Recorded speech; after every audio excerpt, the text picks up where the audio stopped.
পাঁচজন ব্যক্তি, পাঁচজনের সঙ্গে যুবক তুমি সম্পর্ক বানাবে, তুমি জীবনে ঠকবে না, ঠকবে না, ঠকবে না। এক, আল্লাহ সুবহানাহু ওয়া তাআলা।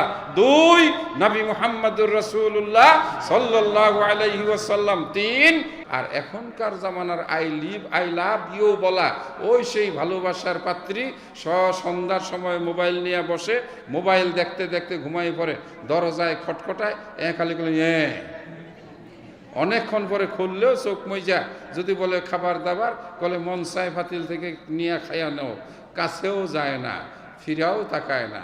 এত মহব্বত, এত ভালোবাসা, 6 মাসের মধ্যে কিলাকিলি, মারামারি, সর্বশেষ মামলা মোকদ্দমা, তারপরে জেল জরিমানা, তারপরে তালাক দিয়া সমাপ্তি। কথা ঠিক কিনা? আমাদের সবচাইতে বড় সম্পর্ক, সবচাইতে বড় নেটওয়ার্কের যোগাযোগ হবে কার সাথে? জোরে আওয়াজ করি, কার সাথে? আল্লাহর সাথে। কেন?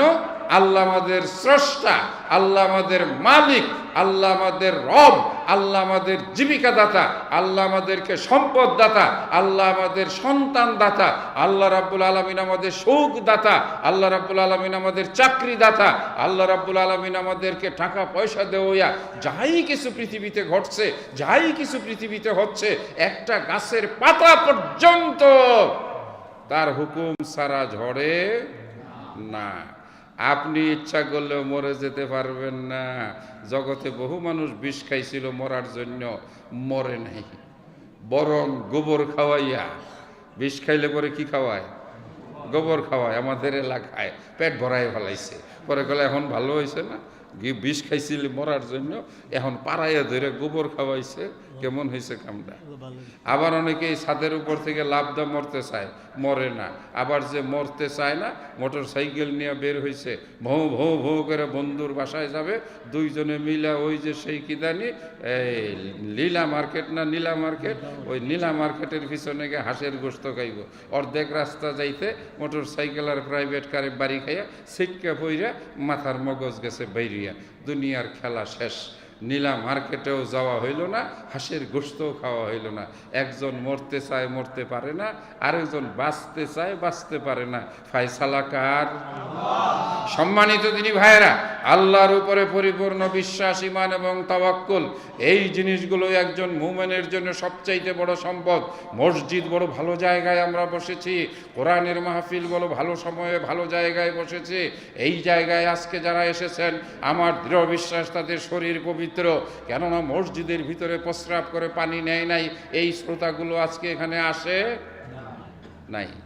অন্যান্য ওয়াজ মাহফিলে বাইরে বিড়ি টিড়ি খায়, ঘোরাফেরা করে, প্রস্রাবও করছে, পানিও নেয় নাই, এমনিই চলে, পরে গেল লজাই কতক্ষণ ওয়াজও হই নাই। কিন্তু আজকে ওই 2 নম্বরই শ্রোতা একজনও নাই। যে কয়জন আছে অরিজিনাল, একেবারে টাটকা, ফ্রেশ, নির্ভেজাল, পবিত্র। কথা ঠিক না বেঠিক? জোরে কইবেন, আসতে না? কথা ঠিক না?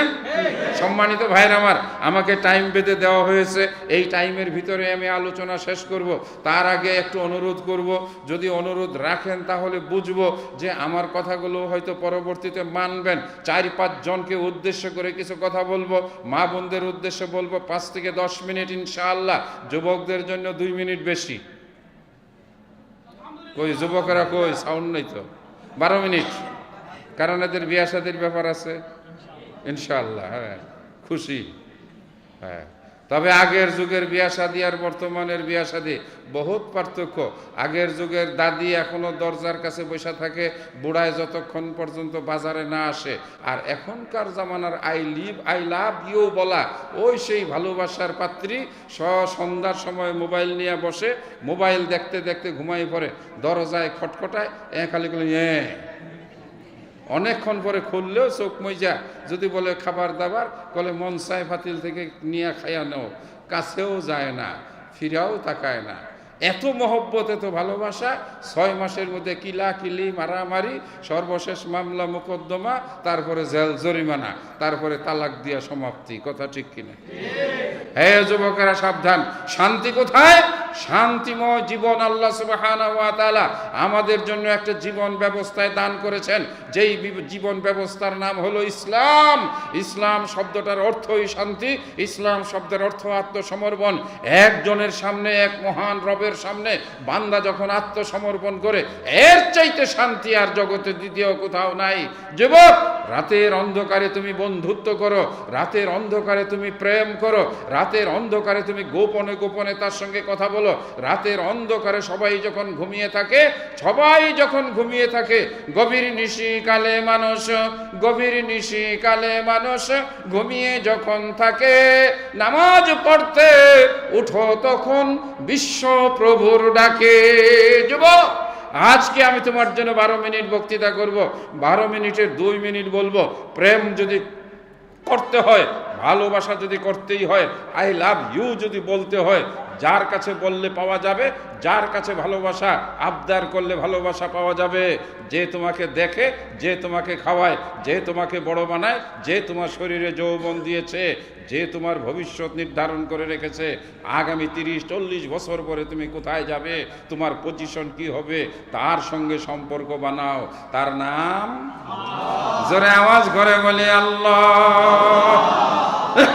হ্যাঁ, তুমি সম্পর্ক করো কার সাথে? স্বয়ং আল্লাহর সাথে। কারণ যার সাথে এখন তুমি সম্পর্ক করার জন্য ঘুরো, মোবাইলের মধ্যে টাকা বইরা পাঠিয়ে দাও, অথবা তার সামনে গিয়ে বলো যে you are my heart and soul, তুমি আমার কলিজা ফেফড়া, ভিতরে যা আছে সব, পুরা মিছা কথা। হ্যাঁ, যার জন্য তুমি ছাদের উপর থেকে ঝাঁপ দিতে যাও, যার জন্য তুমি তোমার বাপ মায়ের অবাধ্য হও, হে যুবক ছেলে, সে তোমার বিপদের দিন কাছে থাকবে না। সে তোমার জন্য কোনো কল্যাণ বয়ে নিয়ে আসবে এটা আশা করো না, যদি না তুমি তার কল্যাণ করতে পারো। তবে যেই রব তোমাকে সৃষ্টি করেছেন, তার হাতেই তোমার জীবন, আমার আপনার সকলের জীবন। 2-1টা উদাহরণ আসবে। আল্লাহ সুবহানাহু ওয়া তাআলা দয়াময়, আল্লাহ সুবহানাহু ওয়া তাআলা রহমান, আল্লাহ সুবহানাহু ওয়া তাআলা রহিম।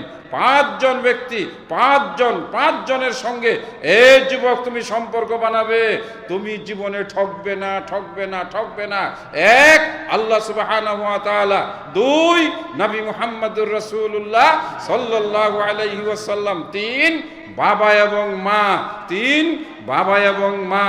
4, তোমার নিজের আপনজন, যারা আত্মীয় স্বজন। 5, তোমার সমাজের দিনদার ইমানদার মুসলিম যারা রয়েছে, তাদের সঙ্গে তুমি সম্পর্ক তৈরি করো। দেখবে দুনিয়াতে তুমি কোথাও ঠকবে না, তোমাকে লাঞ্ছিত হতে হবে না, অথবা তোমাকে বিব্রত হতে হবে না। 5 জনের কথা বললাম। সম্পর্ক, আজকের আলোচনা সম্পর্ক করব কার সাথে? 5 জনের সাথে। সম্পর্ক তৈরি করব কয়জনের সাথে? 5 জনের সাথে। 5 জনের সাথে আমাদের এক গভীর বন্ধন আছে। প্রথম নাম্বারে হলো যিনি আমাদের সৃষ্টিকর্তা, যিনি আমাদের রব, যিনি আমাদের মালিক, যিনি আমাদের আল্লাহ, তার সঙ্গে সম্পর্ক বানাতে পারলে আর কোনো কিছুর অভাব থাকবে না। জি, আমাদের সম্মানিত মেহমান বৃন্দ এসেছেন, মাশাআল্লাহ, আমরা তাদেরকে স্বাগত জানাই। এই যে সামনে যিনি, একটু কথাবার্তা বন্ধ করে বসে পড়তে হবে। জি।